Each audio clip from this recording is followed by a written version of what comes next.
when thou prayest, thou shalt not be as the hypocrites are, for they love to pray standing in the synagogues and in the corners of the streets, that they may be seen of men.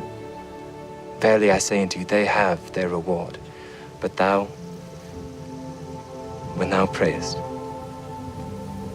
enter into thy closet, and when thou hast shut thy door, pray to thy Father which is in secret. And thy Father which seeth in secret shall reward thee openly. But when ye pray, use not vain repetitions as the heathen do, for they think that they shall be heard for their much speaking. Be not ye therefore like unto them. For your Father knoweth what things ye have need of before ye ask him. After this manner, therefore, pray ye.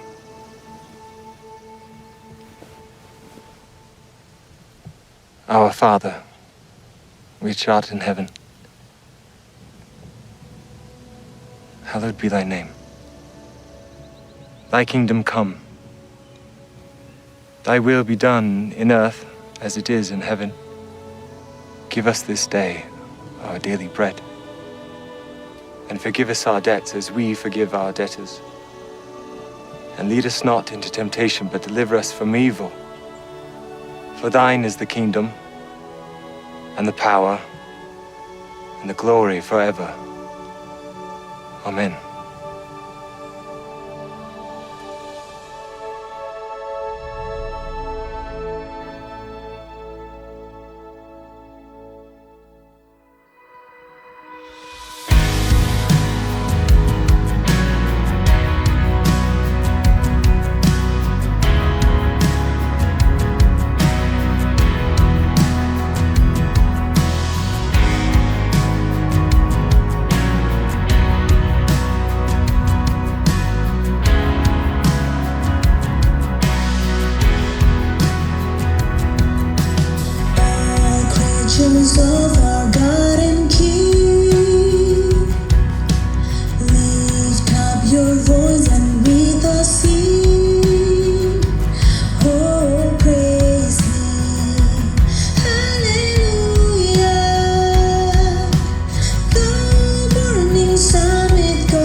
Every breath and every step, I surrender all.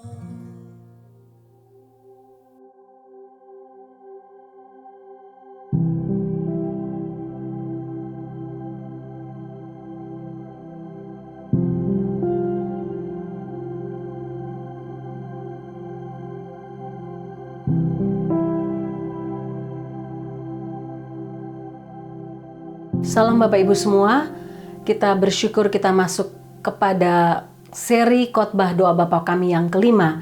Dan hari ini kita akan bahas dari Matius 6 ayat 11. Berikanlah kami pada hari ini makanan kami yang secukupnya. Mari kita berdoa. Bapa dalam surga, sebagaimana kebenaran firman Tuhan tentang doa Bapa kami ini memberkati hamba berdoa supaya kebenaran ini memberkati semua Bapak Ibu yang mendengarkannya. Bersabdalah karena kami siap untuk mendengarkan dan diberkati oleh kebenaran firman-Mu. Dalam nama Tuhan Yesus. Amin. Bapak Ibu, kebanyakan budaya di seluruh dunia, saya percaya hampir semua budaya, entah di Amerika, di Eropa, di Indonesia, di Asia, makanan merupakan bahasa kasih pada umumnya. Seorang ibu menunjukkan kasih kepada suaminya, kepada anak-anaknya dengan menyediakan atau memasak makanan yang spesial untuk mereka, makanan kesukaan mereka, termasuk dalam budaya kita orang Indonesia. Walaupun kadang-kadang demi menunjukkan bahasa kasih dalam bentuk makanan, seorang ibu memaksa anaknya untuk makan demi kesehatannya, demi rasa enaknya, demi semua hal yang dinikmati dari makanan. Sehingga kadang-kadang anak tidak lapar pun anak dipaksa makan, karena itulah bahasa kasih seorang ibu. Walaupun kadang-kadang paksaan ini terasa kadang-kadang dibuat jadi lelucon, jadi guyonan, saya percaya tetap makanan merupakan sesuatu kebutuhan pokok dan bahasa kasih. Saya ingin kita melihat video lucu ini. Get up, I make you breakfast. Mom, I told you last night I need some sleep. Hey, I make your favorite. You love it. No! Hey, the food is getting cold. Come on. I'll heat it up later. Hey, you still sleeping? Come eat your breakfast. Mom, you just woke me up again. Eat first and go back to sleep. That doesn't even make sense. Hey, it won't kill you. Just eat a little bit. It's not about how much I eat. I wake up so early, make you breakfast, and you don't even appreciate it. So spoiled, ungrateful. Okay, Your Highness, I bring it to your room. You satisfied? Mom! Dalam masa Tuhan Yesus hidup, orang tua pada masa itu tidak memberi pilihan anak untuk makan. Karena memang makanan terbatas. Mau makan apa nak hari ini? Mau minum apa? Mau dimasakin apa? Nggak ada. Nah, dalam budaya kita sekarang, karena makanan ini dengan pertolongan majunya teknologi, majunya irigasi dan sebagainya, makanan adalah sesuatu yang gampang didapatkan, tidak seperti pada zaman Tuhan Yesus dulu. Dalam masa saya pun demikian. Ketika saya masih kecil, orang tua saya tidak bertanya, oh kamu mau makan apa hari ini? Tidak. Makanan yang ada di meja makan, itulah yang kami makan. Tidak mau makan, ya kelaparan.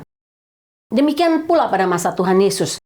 Terlepas dari pada masa Tuhan Yesus itu makanan masih susah, masa kita sekarang makanan itu gampang, makanan itu bahasa kasih, yang pasti makanan merupakan kebutuhan utama manusia sejak manusia diciptakan dalam dunia ini. Kejadian 2 ayat 16 katakan, lalu Tuhan memberi perintah ini kepada manusia. Semua pohon dalam taman ini boleh kau makan buahnya dengan bebas. Tetapi pohon pengetahuan tentang yang baik dan yang jahat itu, janganlah kau makan buahnya. Sebab pada hari engkau memakannya, pastilah engkau mati. Lihat, perintah pertama untuk Adam dan Hawa adalah tentang makanan, tentang buah pohon yang mereka bisa makan dan tidak makan. Itu artinya, makanan merupakan kebutuhan paling mendasar semua manusia di seluruh dunia. Itulah sebabnya pada waktu Tuhan Yesus dicobai oleh iblis ketika dia selesai melakukan puasa 40 hari 40 malam, iblis datang dan menawarkan Yesus untuk mengubah batu menjadi roti. Karena apa? Makanan adalah kebutuhan utama. Itulah sebabnya juga Esau menjual hak kesulungannya dengan semangkuk kacang merah.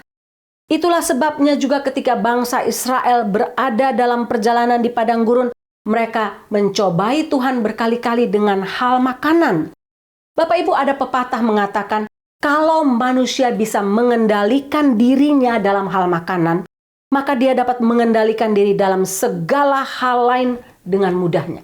Saya percaya hal itu. Makanan karena kebutuhan pokok tidak mudah untuk kita kendalikan atau kita kontrol dalam hidup kita. Kita mau makan enak, kita mau makan lebih. Sehingga dari pelajaran hari ini, saya mendapat 3 hal penting yang kita belajar dari doa Bapa Kami ini. Yang pertama, kita diajar melalui doa Bapa Kami bagian ini untuk bergantung secara penuh kepada Tuhan dalam kerendahan hati. Bapak Ibu, ketika Tuhan Yesus mengajarkan kita doa Bapa Kami, berikanlah kami, Tuhan Yesus ingin menempatkan posisi hati kita pada posisi yang benar. Melalui kata ini, berikanlah kami. Posisi hati seperti apa Bapak Ibu?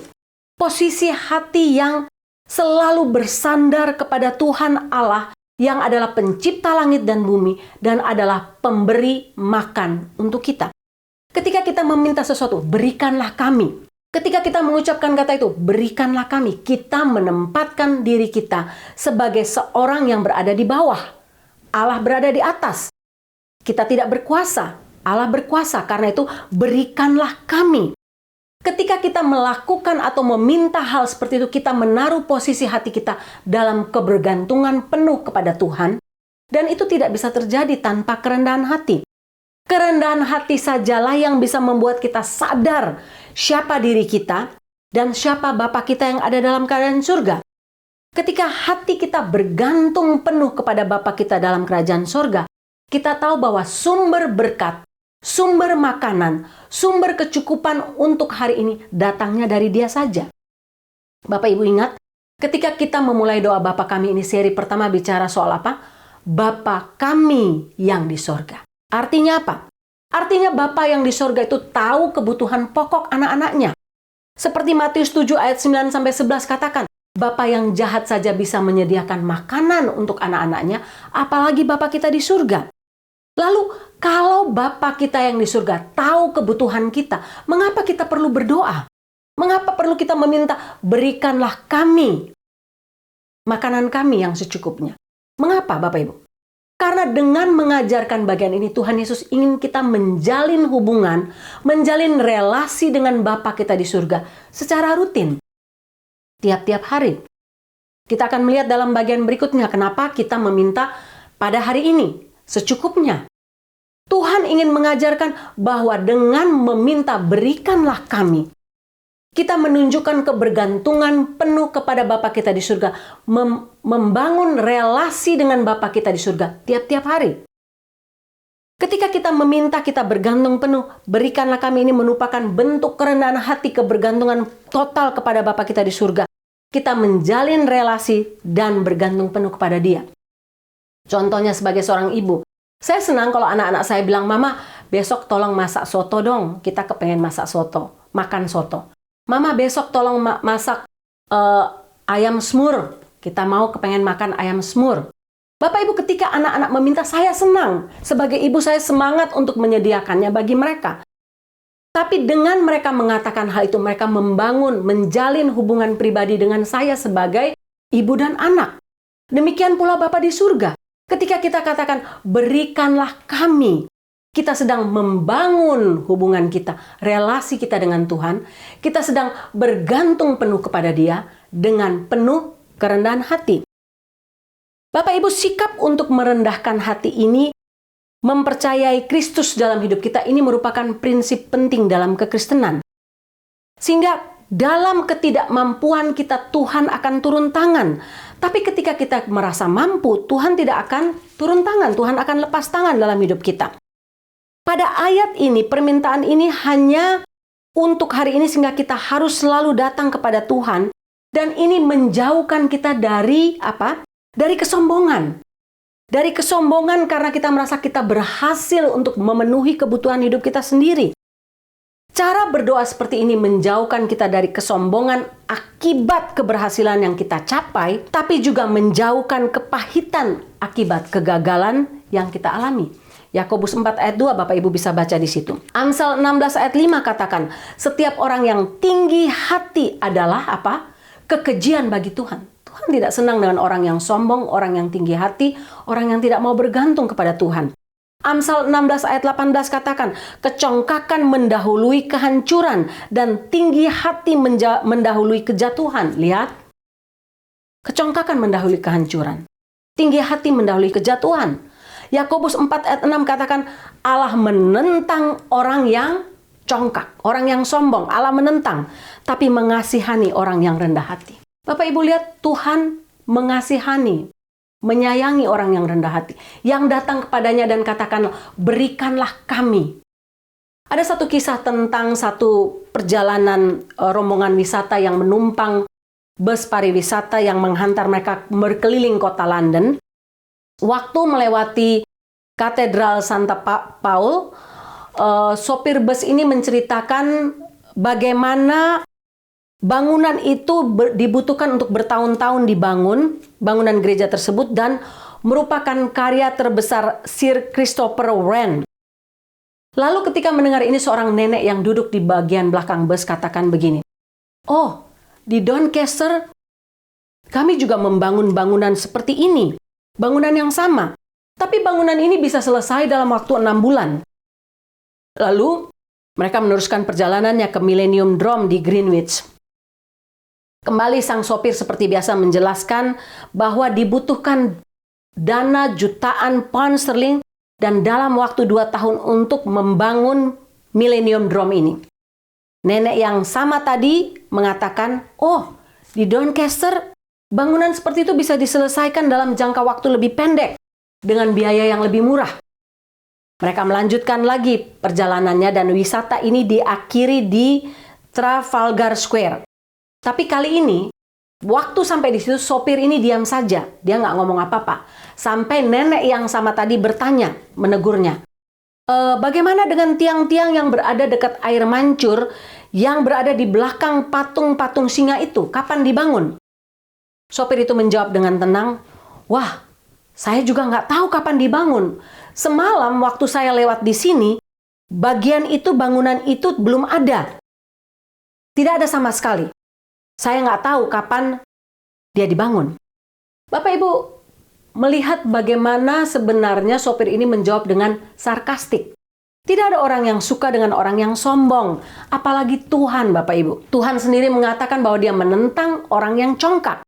Kesombongan menyatakan, saya bisa, saya lebih baik, saya lebih benar, saya lebih cerdas, saya lebih kuat, saya lebih hebat. Saya tidak butuh orang lain dan saya tidak butuh Tuhan. Sehingga kita tahu bahwa Allah membuat kita bisa hidup tiap-tiap hari karena pertolongan Tuhan sendiri. Tuhanlah yang memberikan kita kekuatan, Tuhan yang memberikan kita kesehatan, Tuhan yang memberi kita dengan kekuatan kesehatan itu bisa bekerja, dengan kekuatan kesehatan kita bisa mendapatkan uang, membeli makanan sebagai kebutuhan kita. Tuhan yang memberikan talenta, Tuhan yang memberikan kecerdasan, semuanya datang dari Tuhan. Sehingga Bapak Ibu dalam Amsal 10 ayat 22 dikatakan, berkat Tuhanlah yang menjadikan kaya, susah payah tidak akan menambahinya. Kita tahu bahwa kita semua bisa hidup karena kita bergantung kepada Tuhan. Karena kita merendahkan hati kita di hadapan Tuhan. Bahkan ketika kita doa, berikanlah kami, ini menjadi satu bagian yang sangat penting dalam hidup kebergantungan kepada Tuhan. Sekali lagi, Allah membenci kesombongan. Karena itu karena kesombongan menghalangi kita untuk bergantung kepada Tuhan. Menjalin relasi kepadanya, meminta kepadanya. Menempatkan diri kita, kesombongan menempatkan diri kita di atas lebih daripada Tuhan. Tapi ketika kita berdoa, berikanlah kami, kita menempatkan posisi Allah di atas dan posisi kita di bawah. Saya baca satu kisah nyata tentang seorang janda miskin yang adalah orang Kristen sungguh-sungguh. Tiap kali dia selalu berusaha untuk menginjili tetangga dia yang adalah seorang ateis. Tiap kali dia menginjili orang ateis ini selalu menghina nenek ini. Sampai satu kali janda miskin ini sedang berdoa, orang ateis ini mengintip dari jendela samping dan berusaha mendengar apa kata-kata dalam doa dari janda miskin ini. Janda miskin itu berdoa, Tuhan, hari ini saya butuh sekali tepung. Tepung saya habis, Saya butuh susu, saya butuh telur untuk buat roti untuk keluarga saya. Selesai berdoa, dia buka pintu rumah untuk pergi ke bagian belakang, ke bagian depan rumahnya. Dia lihat di depan rumahnya itu ada tepung, ada susu, ada telur. Wah, Tuhan menjawab doa saya. Besoknya lagi, dia masuk di kamar tidurnya dan dia berdoa sambil orang ateis ini juga mengintip dia dan mendengarkan apa kata-kata dia dalam doanya. Dia bilang, Tuhan, hari ini saya butuh jagung. Hari ini saya butuh air minum. Hari ini saya butuh beras. Hari ini saya butuh sedikit ayam, daging ayam. Dia keluar lagi rumah, hal yang sama terjadi. Setiap kali dia membutuhkan sesuatu, dia masuk ke dalam ruang kamar tidurnya dan dia berdoa, Tuhan, saya butuh ini. Tiap kali apa dia butuh, seperti barang itu ada. Sehingga satu kali dia bertemu dengan orang ateis ini, dia bilang, dia katakan, dia bersaksi bagaimana Tuhan itu Allah yang hidup, Tuhan itu ada dan Tuhan menyediakan semua yang dia butuhkan. Orang ateis itu ketawa, orang ateis itu bilang, kamu tahu tiap kali kamu berdoa saya mengintip, saya mendengar permintaan doa kamu, saya pergi membelinya dan saya menaruhnya di depan pintu rumah kamu untuk menunjukkan bahwa Tuhan tidak ada. Yang ada adalah saya pergi membelinya untuk kamu. Sehingga itu bukan menunjukkan bahwa Tuhan itu ada. Janda miskin itu ketawa, dia katakan, kamu tahu Tuhan memberikan saya makanan yang saya butuhkan melalui orang yang tidak percaya kepada Tuhan, seperti orang seperti kamu. Bapak Ibu, seringkali kita meragukan kuasa Tuhan, kita menjadi sombong, kita tidak bergantung penuh kepada Tuhan, kita tidak katakan berikanlah kami.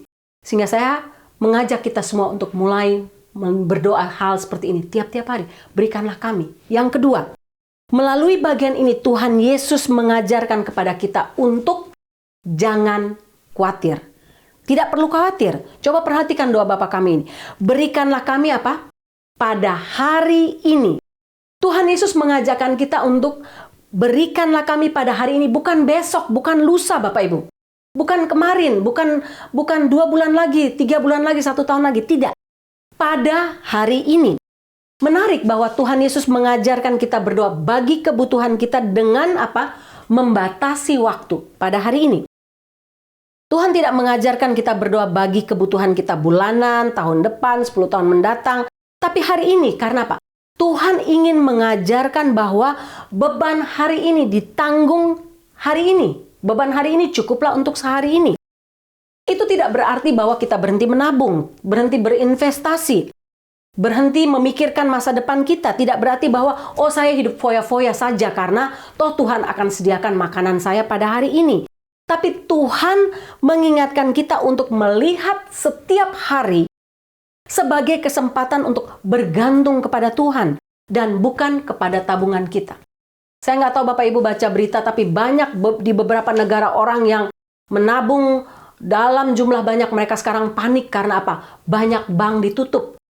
Di Libanon terjadi kemarin, orang lempar batu ke bank-bank itu karena mereka mau ambil uangnya, mereka tidak diberikan kesempatan untuk mengambil uang lagi karena bank frozen. Dan saya percaya itu akan terjadi di banyak tempat. Saya nggak tahu di tempat di Indonesia, di Amerika kapan itu terjadi, tapi itu akan terjadi. Sehingga Bapak Ibu jangan bergantung kepada apa yang kita miliki, bergantung kepada Tuhan pada hari ini. Kebergantungan kita kepada Tuhan membuat kita tidak khawatir, Bapak Ibu. Jangan kamu khawatir, karena itu dalam bagian ini Matius 6 ayat 11 diikuti dalam konteksnya dengan Matius 6 ayat 31 sampai 34. Jangan kamu khawatir dan berkata, apakah yang akan kami makan? Apakah yang akan kami minum? Apakah yang akan kami pakai? Itu semua kebutuhan manusia. Makan, minum, pakai. Semua itu dicari bangsa-bangsa yang tidak mengenal Allah. Tetapi Bapamu yang di surga tahu bahwa kamu memerlukan semuanya itu. Carilah dahulu kerajaan Allah dan apa? Kebenarannya. Maka semuanya akan ditambahkan kepadamu. Ayat 34 menarik. Sebab itu janganlah kamu khawatir akan hari besok. Jangan khawatir akan hari besok. Karena hari besok mempunyai kesusahannya sendiri. Kesusahan sehari cukuplah untuk sehari. Bapak Ibu, firman Tuhan ini jelas. Kesusahan sehari cukuplah untuk sehari. Beban untuk besok adalah urusan Tuhan. Tugas kita hanyalah berdoa, berikanlah kami makanan kami pada hari ini. Bagian praktis ini bukan perintah Tuhan, Bapak Ibu.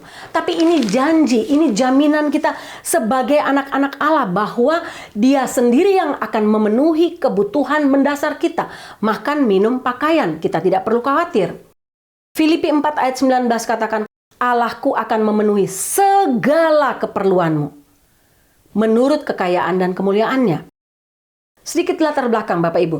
Roti pada masa Tuhan Yesus ini merupakan makanan utama bagi tiap keluarga. Sehingga doa ini merupakan langkah iman untuk meminta Bapa kita di surga memenuhi kebutuhan kita hari lepas hari. Ketika bangsa Israel keluar dari tanah Mesir, mereka membawa banyak barang. Makanan, mereka membawa minuman, mereka membawa pakaian, dan sebagainya. Tapi mungkinkah makanan yang mereka bawa bertahan selama 40 tahun mereka di padang gurun? Tidak mungkin, bukan? Bagaimana mereka bisa bertahan hidup? Tuhan menyediakan makanan bagi bangsa Israel tiap-tiap hari. Keluaran 16 ayat 4 katakan, berfirmanlah Tuhan kepada Musa, sesungguhnya aku akan menurunkan dari langit hujan roti bagimu.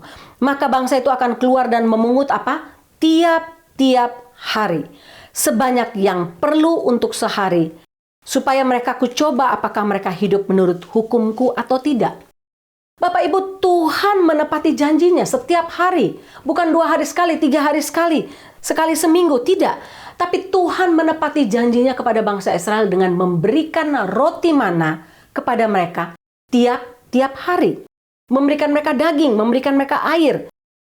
Jika mereka khawatir membuat mereka mengumpulkan makanan roti mana itu lebih untuk hari besoknya, mereka akan mendapati roti mana mereka menjadi busuk dan berulat. Sehingga Tuhan menyediakan makanan bagi mereka sampai di tanah perjanjian. Ketika sampai di tanah perjanjian yang berlimpah susu dan madunya, roti mana itu berhenti. Keluaran 16 ayat 35 katakan, orang Israel makan mana 40 tahun lamanya sampai mereka tiba di tanah yang didiami orang. Mereka makan mana sampai tiba di perbatasan tanah Kanaan. Bapak Ibu, bayangkan Tuhan tidak saja menyediakan mana bagi mereka tiap hari selama 40 tahun. Tapi Tuhan juga menyediakan pakaian bagi mereka. Ulangan 29 ayat 5 katakan, 40 tahun lamanya aku memimpin kamu berjalan melalui padang gurun. Pakaianmu tidak menjadi rusak di tubuhmu, dan kasutmu pun tidak menjadi rusak di kakimu. Mana ada orang pakai pakaian itu umurnya sampai 40 tahun. Kasut di kakinya sampai 40 tahun, nggak ada Bapak Ibu. Tapi Tuhan menyediakan untuk bangsa Israel tidak saja roti, mana bagi mereka, tapi menyediakan pakaian mereka tidak menjadi rusak 40 tahun di badan mereka, termasuk kasut kaki mereka. Bagaimana dengan kita yang menyebut diri kita anak-anak Allah? Bagaimana dengan diri kita yang katakan, oh aku percaya kepada Bapa di surga? Janji ini tetap sama. Doa ini tetap sama. Merupakan keyakinan bahwa Tuhan akan memberikan makanan kita tiap-tiap hari. Oleh karena itu jangan khawatir. Mazmur 37 ayat 25 katakan, dahulu aku muda, sekarang telah menjadi tua, tapi tidak pernah kulihat orang benar ditinggalkan atau anak cucunya meminta-minta roti. Bapak Ibu, sehingga sebagai anak-anak Tuhan kita perlu percaya untuk tidak khawatir dalam hidup kita, tapi mempercayakan kebutuhan primer kita kepada Tuhan tiap-tiap hari. Masalahnya kita sulit percaya, kita sering jatuh dalam ketidakpercayaan, keraguan, karena kita melihat semua hal dari sudut pandang kita. Saya senang dengan gambaran ini. Kalau saya drive dulu dengan mobil yang tinggi atau sekarang dengan mobil yang Kenneth agak tinggi, kalau mau belok jalan ke kiri, biasanya di Amerika ada jalan yang lurus, kita bisa belok ke kiri kalau kita aman dari sana, dari bagian depan tidak ada mobil. Tapi dengan mobil yang agak tinggi saya bisa melihat, oh sudah kosong, nggak ada mobil, sehingga saya bisa melewat dengan aman. Tapi kalau saya drive mobil yang pendek, saya nggak bisa lihat, saya agak sulit untuk melihat masih ada mobil yang laju datang dari depan atau tidak. Demikian pula itu kira-kira menggambarkan gambaran Tuhan dan kita. Tuhan melihat kita dari atas. Dia melihat semua kebutuhan kita dengan jelinya, dengan detil. Oh, saya butuh ini, anak saya butuh ini, anak saya butuh ini. Tuhan melihat dari atas. Sehingga sudut pandang Tuhan berbeda dengan sudut pandang kita. Kita melihat dari bawah, kita tidak bisa melihat, oh, jalan saya seolah-olah tertutup.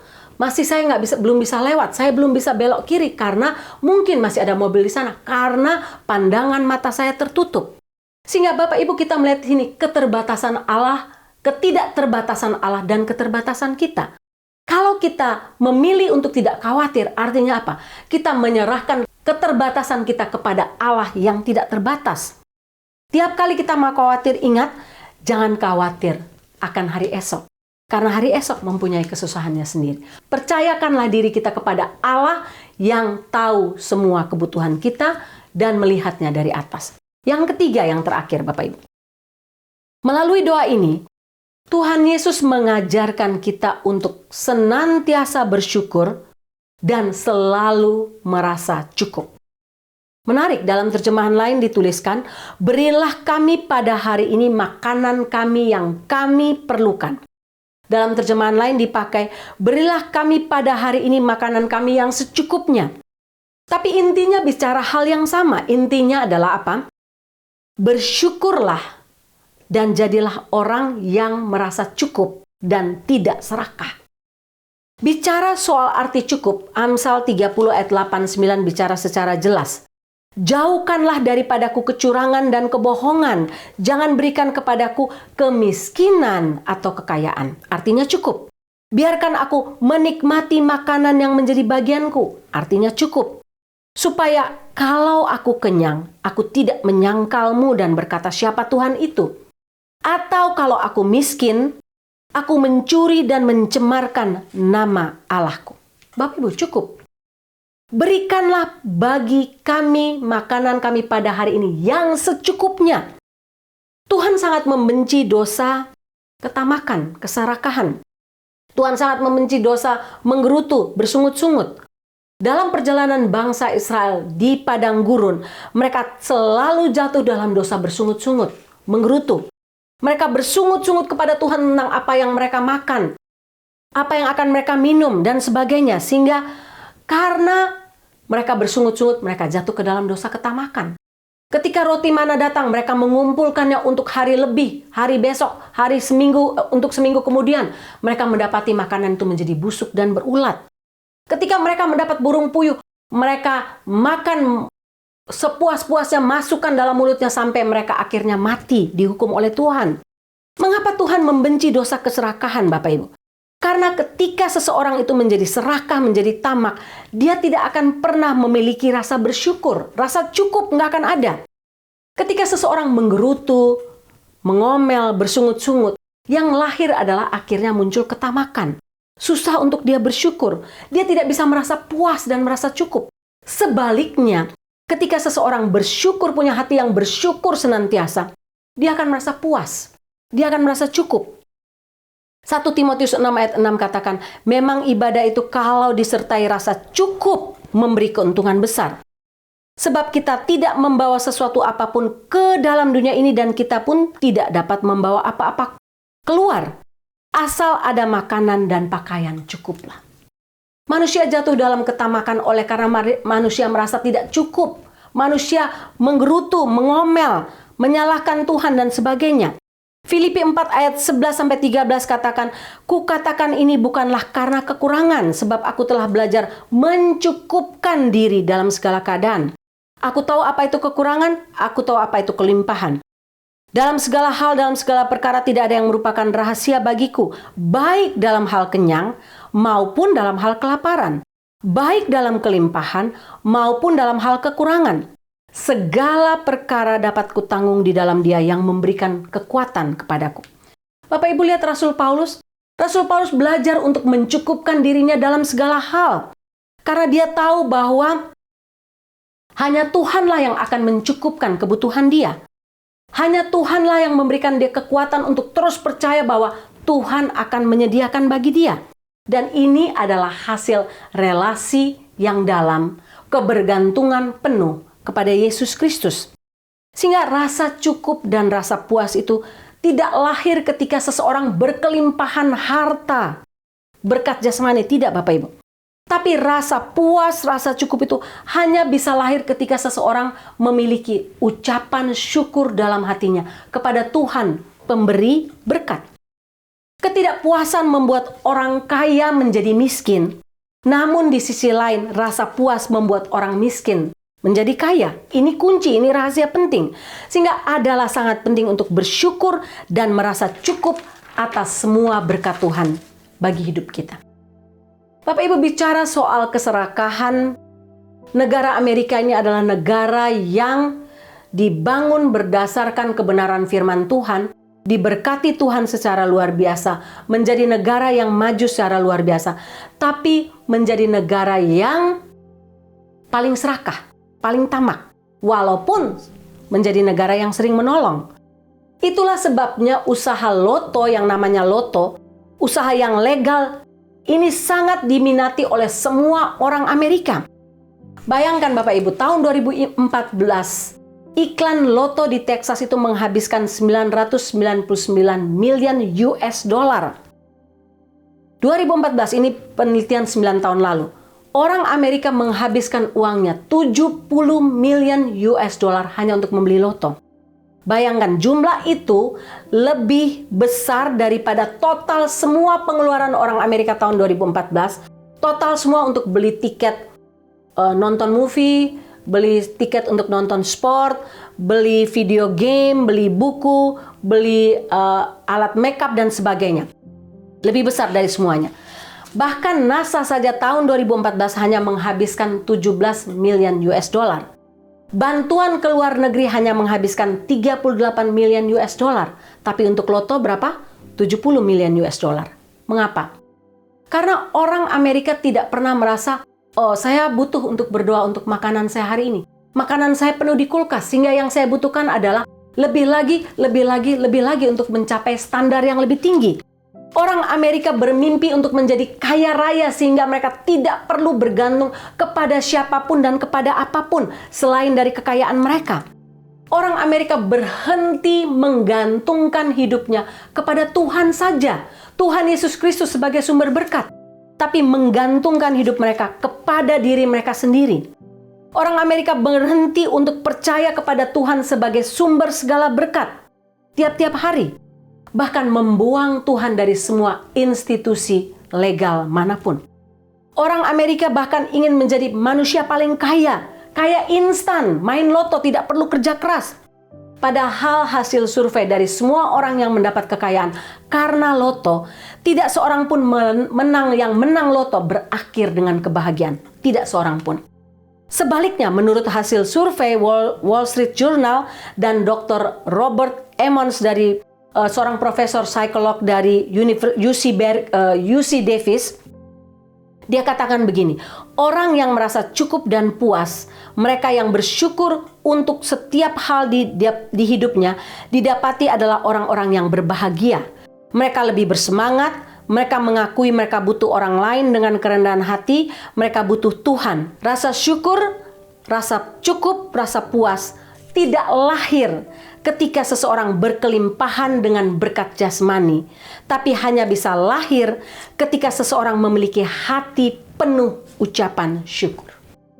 Bapak Ibu, kalau kita mau berbahagia dalam hidup kita mau penuh sukacita, hati penuh sukacita, penuh damai, penuh rasa puas, jauh dari kekhawatiran, jauh dari ketamakan, jauh dari kesombongan, bergantung kepada Tuhan, naikkan doa ini tiap-tiap hari. Naikkan doa ini tiap pagi kita bangun. Berikanlah kami pada hari ini makanan kami yang secukupnya. Tidak hanya untuk menghafal Bapak Ibu. Bapak Ibu bisa menghafalnya dengan mudah, tapi melakukannya jauh lebih sulit. Menaruh kepercayaan kita kepada Tuhan tiap-tiap hari untuk kebutuhan kita jauh lebih sulit. Karena apa? Kita berhadapan dengan hati kita yang penuh kedegilan. Hati yang tidak mau percaya akan kuasa Tuhan. Hati yang tidak mau bergantung. Hati yang sombong. Hati yang tidak mau bersyukur. Hati yang penuh dengan rasa tamak dan ketidakpuasan. Saya berdoa supaya kebenaran firman Tuhan ini sungguh-sungguh mengubah pola pikir kita. Mengubah cara kita berpikir tentang kebutuhan kita tiap-tiap hari. Mari kita berdoa. Bapa dalam surga, hamba percaya kebenaran firman Tuhan yang sudah menjadi berkat untuk hamba akan menjadi berkat untuk semua Bapak Ibu. Kami tahu tidak mudah untuk melakukannya, tapi berilah Roh Kudus, kekuatan dari Roh Kudus memampukan kami untuk mempercayai bahwa berikanlah kami pada hari ini makanan kami yang secukupnya. Sehingga kami tidak perlu hidup dalam kesombongan, ketamakan, kekhawatiran, keserakahan, tapi kami hidup dalam kebergantungan penuh kepada Tuhan.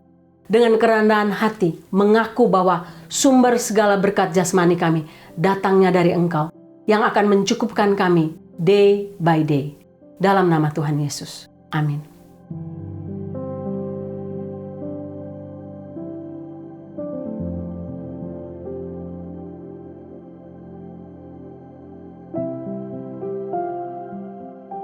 Baik Bapak Ibu, mari kita sama-sama siapkan hati untuk masuk dalam perjamuan kudus hari ini. Roti yang kita pecah-pecahkan ini mengingatkan kita akan tubuh Kristus yang diserahkan bagi kita untuk menebus kita. Demikian pula dengan cawan minuman ini yang kita pakai untuk mengucap syukur, mengingatkan kita akan darah Kristus yang dicurahkan bagi kita untuk pengampunan dosa kita. Bapak Ibu bisa ambil roti atau apapun yang ada di rumah Bapak Ibu, angkat tangan kanan. Yesus berkata, "Inilah tubuhku yang diserahkan bagi kamu. Perbuatlah ini menjadi peringatan akan aku. Makanlah."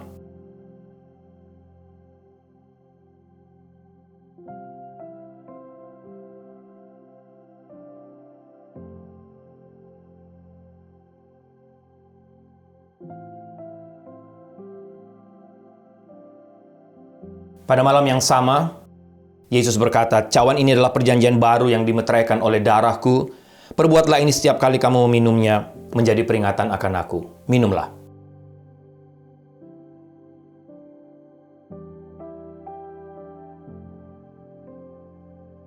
Mari kita tundukkan kepala Bapak Ibu, kita berdoa mengucap syukur untuk perjamuan kudus hari ini. Tuhan, kami bersyukur, terima kasih karena hari ini kami ada waktu lagi untuk mengingat pengorbananmu di atas kayu salib di Bukit Golgota. Kami mengucap syukur untuk tubuhmu yang hancur, darahmu yang tercurah di atas kayu salib, sehingga kami semua yang percaya kepada Engkau, yang menerima Engkau sebagai Tuhan dan Juru Selamat secara pribadi, kami bisa mendapatkan hidup kekal. Kami bisa mendapatkan keselamatan kekal. Tapi hamba berdoa kiranya perjamuan kudus yang kami adakan tiap bulan seperti ini tidak saja membawa kami untuk mengingat, mengenang, tapi juga kami ada waktu untuk mengambil komitmen baru, resolusi baru di hadapan Tuhan. Apa yang harus kami lakukan, kami kerjakan sebagai anak-anak-Mu, sebagai orang yang diselamatkan, dalam rangka menghormati, menghargai pengorbanan-Mu di atas kayu salib. Terima kasih Tuhan. Terima kasih untuk perjamuan kudus hari ini. Dalam nama Tuhan Yesus kami berdoa. Amin.